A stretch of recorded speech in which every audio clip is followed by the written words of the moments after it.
Hello students. इस video के अंदर हम लोग देखने वाले हैं what is the organisational structure of HRM department. इसका मतलब एचआरएम डिपार्टमेंट जो होता है उसको कैसे डिवाइड किया रहता है, या उसमें क्या क्या एक्टिविटीज होती है, या उसमें कैसा स्ट्रक्चर होता है, उसके बारे में हम लोग पढ़ेंगे। तो यहाँ पे आप लोग देख सकते हो कि अलग अलग डिपार्टमेंट्स होते हैं, उसी को मैंने यहाँ पे नीचे एक्सप्लेन किया हुआ है। सबसे पहला यहाँ पे जो डिपार्टमेंट होता है एचआर के अंदर वो है एचआर एक्विजिशन डिपार्टमेंट। ना एक्विजिशन का मतलब क्या होता है, एम्प्लॉयज को जॉब पे लेना। तो ये डिपार्टमेंट में क्या क्या काम होता है, तो सबसे पहले यहाँ पे होता है जॉब एनालिसिस। जॉब एनालिसिस का मतलब क्या होता है कि कंपनी में जो भी वेकेंट पोजीशन है, या कंपनी में ऐसी कोई डिपार्टमेंट में प्लेस है जो खाली पड़ी है, जहां पे एम्प्लॉय अभी अवेलेबल नहीं है, और उस वेकेंट पोजीशन को कंपनी फिलअप करना चाहती है, तो कंपनी क्या करती है, उस वेकेंट पोजीशन के बारे में इंफॉर्मेशन कलेक्ट करती है। सो वेकेंट पोजीशन के बारे में इंफॉर्मेशन कलेक्ट करना, उसी को जॉब एनालिसिस बोला जाता है। अब ये जॉब एनालिसिस को दो पार्ट्स में डिवाइड किया जाता है, एक होता है जॉब डिस्क्रिप्शन और दूसरा होता है जॉब स्पेसिफिकेशन। मतलब यहाँ पे बेसिकली दो तरीके की इंफॉर्मेशन कलेक्ट की जाती है। जहां पे जॉब डिस्क्रिप्शन के अंदर जॉब के रिलेटेड इंफॉर्मेशन कलेक्ट की जाती है। जैसे कि सपोज अकाउंट डिपार्टमेंट में कोई एक पोजीशन खाली है, तो अकाउंट डिपार्टमेंट में क्या क्या काम के लिए पोजीशन खाली है, जैसे कि पेटी कैश हैंडल करना, दूसरा अकाउंट फाइनलाइजेशन करना, टैक्स कैलकुलेशन करना। ये जॉब करने के लिए जो पोजीशन है वो खाली है, तो मैंने क्या किया, जॉब के रिलेटेड इंफॉर्मेशन कलेक्ट की, उसको जॉब डिस्क्रिप्शन बोलेंगे। और दूसरा होता है जॉब स्पेसिफिकेशन। जॉब स्पेसिफिकेशन मतलब कैसा कैंडिडेट चाहिए, डिटेल्स ऑफ कैंडिडेट। जैसे वो कैंडिडेट बीकॉम होना चाहिए, फिर बाद में उसको टैली का नॉलेज होना चाहिए, उसको अकाउंट में एक्सपीरियंस होना चाहिए। तो ऐसा कैंडिडेट हमको चाहिए, तो उसको बोलते हैं जॉब स्पेसिफिकेशन। सो जैसे मैंने आपको बोला कि जॉब एनालिसिस मतलब कंपनी के अंदर जो भी वेकेंट पोजीशन होते हैं उसके बारे में, जो जॉब है उसके इंफॉर्मेशन को कलेक्ट करना। इसमें दो तरीके से इंफॉर्मेशन कलेक्ट की जाती है, एक होता है जॉब डिस्क्रिप्शन जहां पे जॉब के बारे में इंफॉर्मेशन कलेक्ट की जाती है, और दूसरा होता है जॉब स्पेसिफिकेशन जहां पे कैंडिडेट के बारे में इंफॉर्मेशन कलेक्ट की जाती है। अभी आप बोलोगे कि ये जो वेकेंट पोजीशन है उसके बारे में इंफॉर्मेशन क्यों कलेक्ट की जाती है, ताकि कंपनी वो वेकेंट पोजीशन के बारे में इंफॉर्मेशन कलेक्ट करके उसके बारे में जब एडवर्टीजमेंट देगी, तो वो एडवर्टीजमेंट में मेंशन करेगी कि हम लोग के यहाँ पे ये डिपार्टमेंट के अंदर ये रिस्पॉन्सिबिलिटीज को हैंडल करने के लिए कैंडिडेट की जरूरत है, और उसके अंदर ये सारे क्वालिटीज होनी चाहिए। उसके लिए जॉब एनालिसिस किया जाता है। तो जॉब एनालिसिस करके यहाँ पे वेकेंट पोजीशन के बारे में जो भी इंफॉर्मेशन है वो कलेक्ट की जाती है, और उसके हिसाब से कंपनी यहाँ पे न्यूज़पेपर में, वेबसाइट पे या सोशल मीडिया पे एडवर्टीजमेंट करती है। फिर सेकेंड यहाँ पे काम होता है रिक्रूटमेंट का। रिक्रूटमेंट का मतलब क्या होता है, searching for prospective employee and stimulating them to apply for the job. इसका मतलब कंपनी को जैसा कैंडिडेट चाहिए वैसे कैंडिडेट को सर्च करना, और उनको जॉब के लिए अप्लाई करने के लिए मोटिवेट करना। तो जैसे मैंने आप लोगों को बोला कि यहाँ पे कंपनी ने जॉब एनालिसिस करके जॉब के बारे में इंफॉर्मेशन कलेक्ट की, अभी कंपनी क्या करेगी, उसका एडवर्टीजमेंट करेगी। और वो एडवर्टीजमेंट को देख के जो भी एलिजिबल कैंडिडेट है, जो भी इंटरेस्टेड कैंडिडेट है, वो कंपनी में जॉब के लिए अप्लाई करेंगे, उसी को रिक्रूटमेंट बोलते हैं। रिक्रूटमेंट को हिंदी में हम लोग क्या बोलते हैं, भर्ती करना। भर्ती करना मतलब क्या होता है कि एम्प्लॉयज को ढूंढना और उनको जॉब के लिए अप्लाई करने के लिए मोटिवेट करना। वही यहाँ पे लिखा है कि recruitment is a process of searching for prospective employ.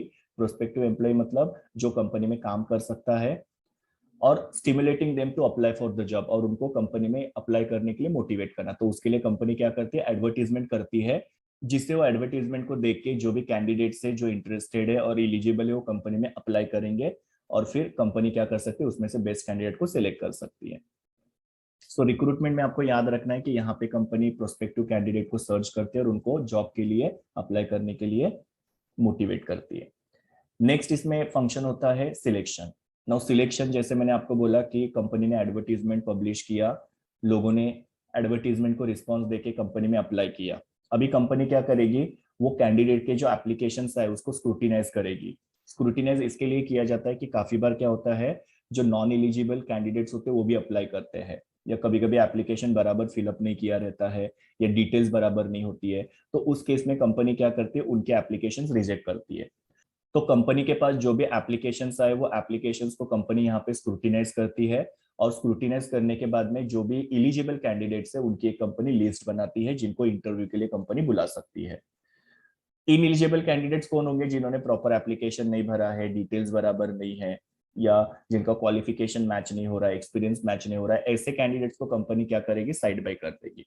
और जो इलिजिबल कैंडिडेट्स है, जो कंपनी की सारी रिक्वायरमेंट को फुलफिल कर रहे हैं, जिन्होंने प्रॉपर एप्लीकेशन फॉर्म भरा हुआ है, उनको फिर कंपनी क्या करेगी, इंटरव्यू के लिए बुलाएगी। तो कंपनी उनका क्या करती है, एक लिस्ट बनाती है और फिर बाद में उनको इंटरव्यू के लिए बुलाया जाता है। वहां पे उनका face to face interview conduct किया जाता है और उसमें से जो बेस्ट कैंडिडेट होता है उसको कंपनी सिलेक्ट करती है। तो ये हो गया सिलेक्शन ऑफ द एम्प्लॉय। अभी नेक्स्ट होता है इसमें फंक्शन प्लेसमेंट। प्लेसमेंट का मतलब क्या होता है, राइट कैंडिडेट को राइट डिपार्टमेंट में प्लेस करना। जैसे कि सपोज किसी कैंडिडेट को अकाउंट्स का नॉलेज है तो उसको अकाउंट्स डिपार्टमेंट में प्लेस करना। किसी को अगर सपोज कम्युनिकेशन बहुत अच्छा है तो उसको सेल्स डिपार्टमेंट में प्लेस करना। किसी का अगर मशीनरीज के रिलेटेड नॉलेज अच्छा है तो उसको प्रोडक्शन डिपार्टमेंट में प्लेस करना। तो इस हिसाब से कैंडिडेट का जो कैलिबर है उसके हिसाब से उसको डिपार्टमेंट में प्लेस किया जाता है। तो देखना यहाँ पे एचआर एक्विजिशन डिपार्टमेंट में 4 तरीके के फंक्शंस मैंने बताया। एक तो जॉब एनालिसिस, जहाँ पे कंपनी वेकेंट पोजीशन जो होती है कंपनी में उसके रिलेटेड इंफॉर्मेशन कलेक्ट करती है और वो इंफॉर्मेशन जो होती है एडवर्टीजमेंट के लिए जरूरी होती है। रिक्रूटमेंट के अंदर कंपनी क्या करती है, प्रोस्पेक्टिव एम्प्लॉय को सर्च करती है और उनको जॉब के लिए अप्लाई करने के लिए मोटिवेट करती है। मतलब यहाँ पे कंपनी क्या करती है, एडवर्टीजमेंट को पब्लिश करती है, जैसे कि न्यूज़पेपर, वेबसाइट पे या सोशल मीडिया में वो एडवर्टीजमेंट को प्लेस किया जाता है और फिर कैंडिडेट जॉब के लिए अप्लाई करते हैं, तो उसको हम लोग बोलते हैं रिक्रूटमेंट। सिलेक्शन का मतलब क्या होता है कि कंपनी के अंदर जो भी कैंडिडेट्स ने अप्लाई किया है उनका एप्लीकेशन स्क्रूटिनाइज करके फिर जो एलिजिबल कैंडिडेट्स उनको इंटरव्यू के लिए बुलाना, उनका face to face interview conduct करना और जो भी डिजर्विंग कैंडिडेट है उसको सिलेक्ट करना। और सिलेक्शन के बाद में उनको राइट डिपार्टमेंट के अंदर उनके स्किल के हिसाब से, एबिलिटीज के हिसाब से प्लेस कर देना। तो ये पहला डिपार्टमेंट है, उसके अंदर ये सारे फंक्शंस होते हैं। दूसरा डिपार्टमेंट होता है एचआर के under training and development department. ना नाम से ही यहाँ पे पता चल रहा है कि एम्प्लॉयज को यहाँ पे ट्रेनिंग और डेवलपमेंट किया जाता है। ना यहाँ पे ट्रेनिंग क्यों दी जाती है, तो ट्रेनिंग की वजह से एम्प्लॉयज का नॉलेज जो होता है, स्किल जो होते हैं या उनकी एबिलिटी जो होती है वो एनहांस होता है। तो ये डिपार्टमेंट बेसिकली एम्प्लॉयज को ट्रेनिंग देती है। बिकॉज आपको पता है कि कोई भी ऑर्गेनाइजेशन जब एम्प्लॉय ज्वाइन करते हैं तो स्टार्टिंग में उनको कंपनी के काम समझाने के लिए ट्रेनिंग देना जरूरी होता है। तो यही यहाँ पे किया जाता है। जैसे कि आप लोग कॉलेज में से पास आउट होने के बाद में किसी भी कंपनी में जाओगे तो आपको अकाउंट कैसे सॉल्व करना है वो थियोरेटिकल सब पता है, प्लस आपने प्रैक्टिकल अकाउंट भी सॉल्व किए हैं। लेकिन कंपनी में काम करने का तरीका अलग होता है, तो आपको ट्रेनिंग के थ्रू यहाँ पे समझाया जाता है। ट्रेनिंग की वजह से क्या होता है कि एम्प्लॉय का परफॉर्मेंस जो होता है वो इम्प्रूव होता है। काम कैसे करना है उनको पता चलता है तो अच्छे से परफॉर्म करते हैं और उसकी वजह से फिर एक्सीडेंट्स वगैरह होते नहीं है। इनफैक्ट ट्रेनिंग की वजह से उनका परफॉर्मेंस जो है और बेहतर होता जाता है। यहाँ पे कंपनी क्या करती है, नीड एनालिसिस जो होता है वो कंडक्ट करती है। नीड एनालिसिस का मतलब क्या होता है कि कौन से कैंडिडेट को कौन से ट्रेनिंग की जरूरत है वो कंपनी फाइंड आउट करती है। क्योंकि हर एक कैंडिडेट को हर एक चीज के ट्रेनिंग की जरूरत नहीं होती है। जैसे कि सपोज कोई पर्टिकुलर कैंडिडेट है, उसको सिर्फ कम्युनिकेशन में प्रॉब्लम है तो कंपनी उनको कम्युनिकेशन के रिलेटेड ट्रेनिंग देगी। कोई कैंडिडेट है उसका स्पीड का प्रॉब्लम है, स्पीड बहुत ही स्लो है तो कंपनी उसको स्पीड के रिलेटेड ट्रेनिंग देगी। कोई कम एम्प्लॉय है जिसको प्रेजेंटेशन में प्रॉब्लम है तो कंपनी उनको प्रेजेंटेशन के रिलेटेड ट्रेनिंग देगी। तो ये जो ट्रेनिंग एंड डिपार्टमेंट डेवलपमेंट है वो क्या करता है, एम्प्लॉयज का नीड एनालिसिस करके फाइंड आउट करता है कि एम्प्लॉय को कौन से एरिया में ट्रेनिंग की जरूरत है और वो एरिया को फिर यहाँ पे ट्रेनिंग देके इम्प्रूव किया जा सकता है। यहाँ पे 2 तरीके के ट्रेनिंग्स दिए जा सकते हैं, ऑन द जॉब और of the job. On the job का मतलब क्या होता है, काम के साथ साथ ट्रेनिंग दिया जाता है। जैसे कि सपोज कैशियर का जॉब है या फिर सेल्समैन का काम है तो वहां पे काम के साथ साथ ही उन लोगों को सिखाया जाता है। पर कुछ ऐसे जॉब होते हैं जहाँ पे ऑफ द जॉब ट्रेनिंग दिया जाता है, जैसे पायलट का है या सपोज दूसरा कोई सेलिंग का काम है तो सेलिंग के कुछ जो जॉब होते हैं उसके अंदर उन लोगों को पहले आर्टिफिशियल एनवायरनमेंट में सिखाया जाता है और फिर बाद में एक्चुअल वर्क में उनको प्लेस किया जाता है। इस हिसाब से ये जो डिपार्टमेंट है वो एम्प्लॉयज को नॉलेज, स्किल और एबिलिटी जो होते हैं वो एनहांस करने में हेल्प करता है। ट्रेनिंग एंड डेवलपमेंट की वजह से एम्प्लॉयज के जो परफॉर्मेंस होता है वो इम्प्रूव होता है। ये डिपार्टमेंट जो है एम्प्लॉयज की नीड एनालिसिस करके उसके हिसाब से उनको ट्रेनिंग दिया जाता है और एम्प्लॉयज को यहाँ पे ऑन द जॉब और ऑफ द जॉब ट्रेनिंग जो होता है वो उनके जॉब के हिसाब से प्रोवाइड किया जाता है। नेक्स्ट डिपार्टमेंट है compensation and employee welfare department. Now ये डिपार्टमेंट जो है वो एम्प्लॉय को कॉम्पेंसेशन पे करना और उनके जो भी वेलफेयर रिलेटेड एक्टिविटीज है वो हैंडल करते हैं। अभी यहाँ पे देखो लिखा है कि this department is responsible for paying proper compensation to the employees. The HR manager need to establish strategic compensation plan. Strategic compensation plan का मतलब क्या होता है कि यहाँ पे प्रॉपर कॉम्पेंसेशन प्लान बनाया जाता है कि कौन से जॉब के लिए कितना कॉम्पेंसेशन या सैलरी पे करना है। कॉम्पेंसेशन का मतलब क्या होता है, सैलरी पे करना। फिर बाद में ensuring wages and reward programmes are administered equally throughout the workforce. मतलब क्या कि एम्प्लॉयज को सैलरी जो दी जा रही हो प्रॉपर तरीके से दी जा रही है कि नहीं, वो यहाँ पे देखना। मतलब अच्छे से परफॉर्म कर रहे वो एम्प्लॉयज को अच्छे से सैलरी भी मिलनी चाहिए। तो ये सब चीजों का यहाँ पे ध्यान रखा जाता है। फिर बाद में ये जो डिपार्टमेंट होता है इसके अंदर एम्प्लॉयज के वेलफेयर के रिलेटेड भी ध्यान रखा जाता है, जैसे कि क्रेश फैसिलिटी होती है। क्रेश फैसिलिटी का मतलब क्या होता है, बेबी सिटिंग। जैसे कोई विमेन एम्प्लॉयज होती है तो उनको बेबी होते हैं, तो बेबीज को संभालने के लिए वहां पे क्या करते हैं, आया वगैरह रखा जाता है। तो वो फैसिलिटी कुछ विमेन एम्प्लॉयज को अवेलेबल करके दिया जाता है। जैसे कि सपोज एक विमेन है जो हायर लेवल पे काम करते हैं लेकिन उनका छोटा सा बेबी भी है, तो वो बेबी को संभालने के लिए वो लेडी क्या कर सकती है, जॉब छोड़ के जा सकती है, जो कंपनी के लिए लॉस हो सकता है। तो कंपनी चाहती है कि वो लेडी ने जॉब पे आना चाहिए, तो कंपनी उनको क्या करती है, ये बेबी सिटिंग का फैसिलिटी अवेलेबल करके देते हैं, जिसको क्रेश फैसिलिटी बोलते हैं। ये क्रेश फैसिलिटी की वजह से क्या हो सकता है कि वो लेडी जो अपने काम में फोकस कर सकती है और लेडी को जो आया है वो संभाल सकती है। बीच बीच में लेडी जो है दिन में 4 बार जाके जो बच्चा है उसको देख सकती है। और ये जो क्रेश फैसिलिटी होती है इसके अंदर 6 साल तक के बच्चे को वहां पे रखा जा सकता है। तो ये सारे जो काम होते हैं वो हैंडल करने का काम जो होता है ये पर्टिकुलर डिपार्टमेंट देखता है। उसी के साथ साथ एम्प्लॉयज को कैंटीन फैसिलिटी अवेलेबल करके देना। रिक्रिएशन फैसिलिटी, रिक्रिएशन का मतलब क्या होता है, थोड़ा एंटरटेनमेंट, जैसे कि योगा हो सकता है, स्पोर्ट्स एक्टिविटीज वगैरह हो सकती है, या दूसरे कोई भी छोटे मोटे गेम जैसे कैरम वगैरह होते हैं तो वो सब अवेलेबल करके देना। एम्प्लॉयज को एक रेस्ट रूम अवेलेबल करके देना कि अगर सपोज उनको कहीं पे रेस्ट करना है, if they are not feeling well, तो वो अवेलेबल करके देना। ट्रांसपोर्ट फैसिलिटीज एम्प्लॉयज के लिए अवेलेबल करके देना। फिर उनको इंश्योरेंस वगैरह जो होता है वो अवेलेबल करके देना। तो ये सारे एम्प्लॉयज के वेलफेयर मेजर्स होते हैं। और ये सारे जो वेलफेयर मेजर्स है वो एम्प्लॉयज को प्रोवाइड किए जा रहे हैं कि नहीं, और वो सही तरीके से हो रहा है कि नहीं, वो देखने का काम ये पर्टिकुलर डिपार्टमेंट देता है। सो बेसिकली यहाँ पे ये डिपार्टमेंट का ये काम होता है कि एम्प्लॉय को प्रॉपर कॉम्पेंसेशन मिल रहा है कि नहीं, मतलब सैलरी, बोनस, इंसेंटिव ये प्रॉपर मिल रहा है कि नहीं, और एम्प्लॉयज का वेलफेयर जो है वो मेजर्स उनको मिल रहे हैं कि नहीं, जो मैंने आपको यहाँ पे सारे नाम बताया वो ये सब मिल रहा है कि नहीं, वो देखा जाता है। अभी ये कॉम्पेंसेशन और एम्प्लॉय वेलफेयर अगर प्रॉपर तरीके से होगा तो उसकी वजह से क्या होता है, एम्प्लॉयज मोटिवेट होते हैं, वो कमिटमेंट और डेडिकेशन के साथ काम करते हैं। सो ये डिपार्टमेंट काफी इंपॉर्टेंट रोल प्ले करता है एम्प्लॉयज को मोटिवेट करने में। Then next department is employee relation department. ना एम्प्लॉय रिलेशन डिपार्टमेंट जो होता है यहाँ पे बेसिकली एम्प्लॉय के जो भी प्रॉब्लम्स होते हैं, ग्रीवियंसेस होते हैं, कंप्लेंट्स होते हैं, उसके बारे में यहाँ पे उनको रिजॉल्व किया जाता है। तो यहाँ पे लिखा हुआ है, this department is responsible for investigating and resolving employee complaints, conflicts and concern. मतलब एम्प्लॉय की कोई भी कंप्लेंट आती है, कोई भी फाइट्स वगैरह चलती है, कोई भी कंसर्न या इश्यूज वगैरह होता है, तो उसको यहाँ पे इन्वेस्टिगेट करता है ये डिपार्टमेंट और उसको रिजॉल्व करने की कोशिश करता है। There could be many grievances arises in the company. मतलब एम्प्लॉयज के काफी सारे ग्रीवियंसेस मतलब कंप्लेंट्स हो सकते हैं, जैसे कि उनको कॉम्पेंसेशन प्रॉपर नहीं मिल रहा है, वर्किंग कंडीशन अच्छी नहीं है, जैसे लाइटिंग फैसिलिटी, वॉशरूम फैसिलिटी, या वेंटिलेशन प्रॉपर नहीं है, सीटिंग अरेंजमेंट प्रॉपर नहीं है। सो वर्किंग कंडीशन अच्छी नहीं है। फिर मैनेजमेंट की पॉलिसीज जो है वो प्रॉपर नहीं है। पॉलिसीज कौन सी हो सकती है, जैसे रिक्रूटमेंट का पॉलिसी हो सकता है, सिलेक्शन का पॉलिसी हो सकता है, ट्रांसफर, प्रमोशन। जैसे कि कुछ कंपनीज की पॉलिसी हो सकती है कि जहां पे कंपनी क्या करती है, एक्सटर्नल कैंडिडेट्स को रिक्रूट करती है, इंटरनल कैंडिडेट को रिक्रूट नहीं करती है। तो इंटरनल कैंडिडेट को क्या हो लगेगा कि हम लोग इतने साल से कंपनी में काम कर रहे हैं लेकिन हमको प्रमोशन का अपॉर्चुनिटी नहीं मिल रहा है, कंपनी बाहर से किसी कैंडिडेट को रिक्रूट कर रही है, तो वो उनका कंप्लेंट हो सकता है। तो वो मैनेजमेंट पॉलिसीज के रिलेटेड कंप्लेंट है। नेचर ऑफ सुपीरियर, सुपीरियर जो है वो अच्छे से बिहेव नहीं करते या बहुत ही ज्यादा स्ट्रिक्ट है, तो वो कंप्लेंट हो सकता है।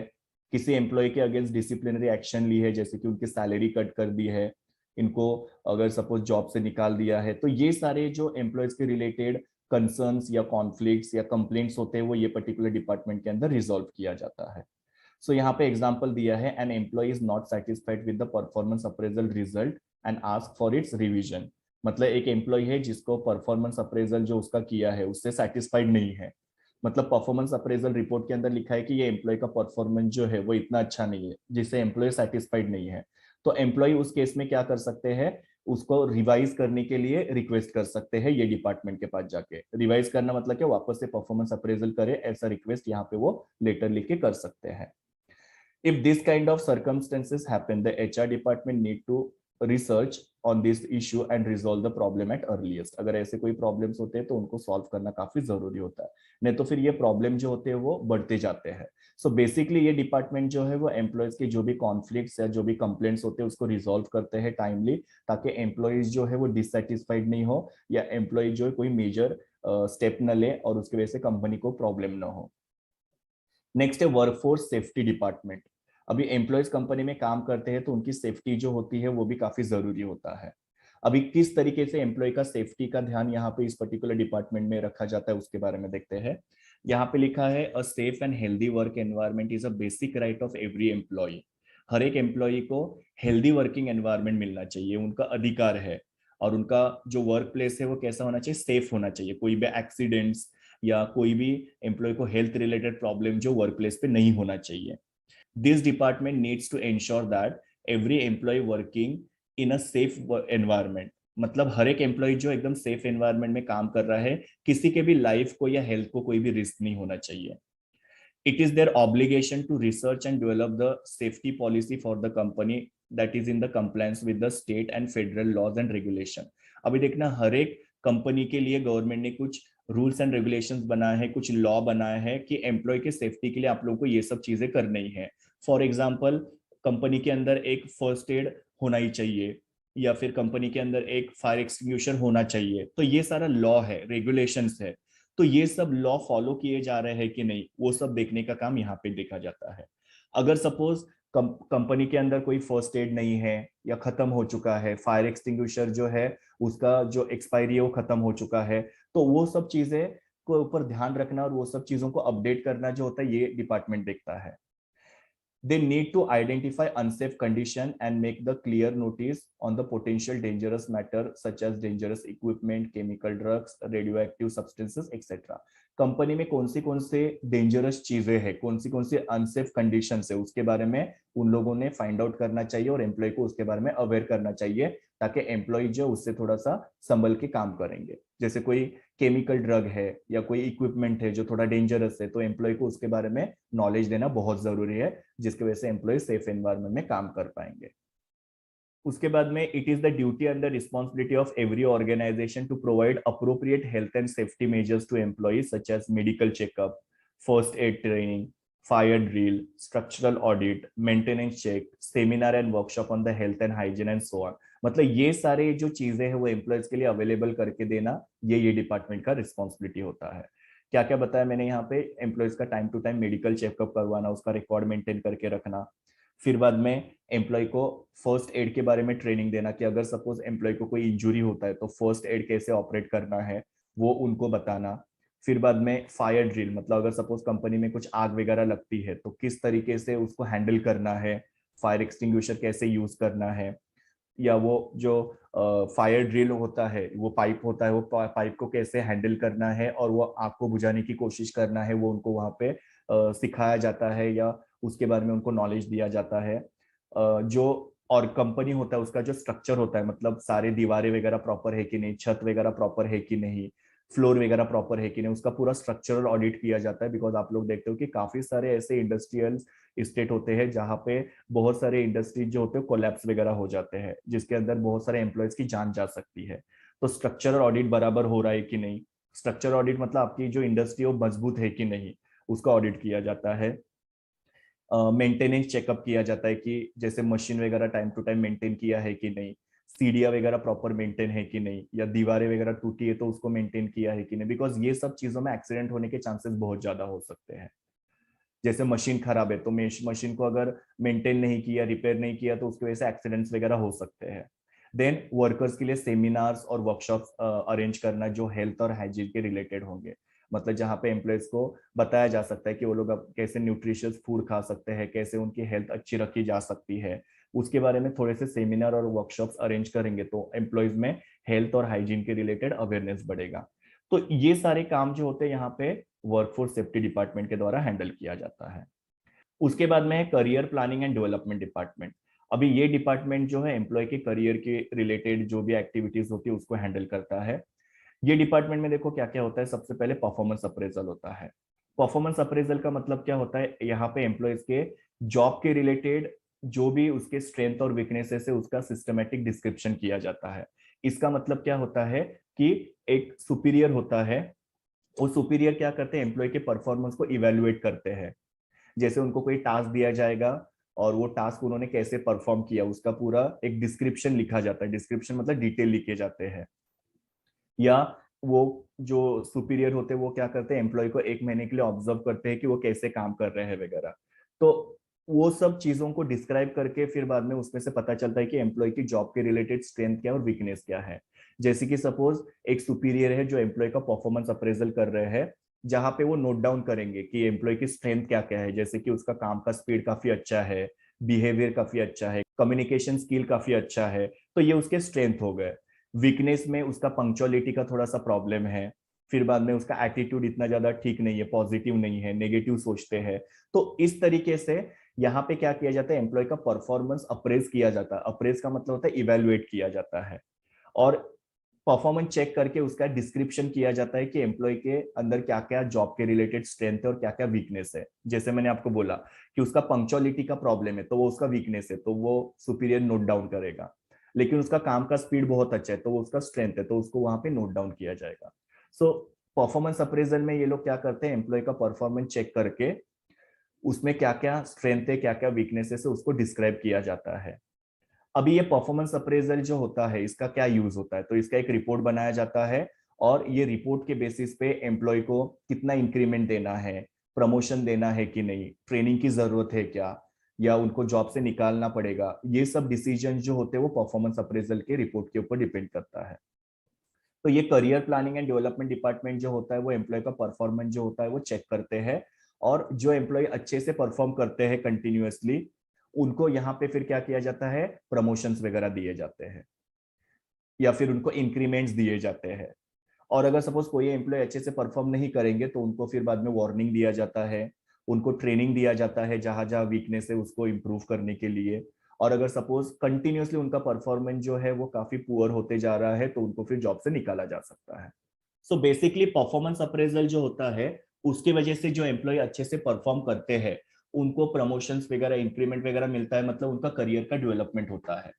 तो करियर डेवलपमेंट ये जो डिपार्टमेंट है ये परफॉर्मेंस अप्रेजल करने का काम करता है।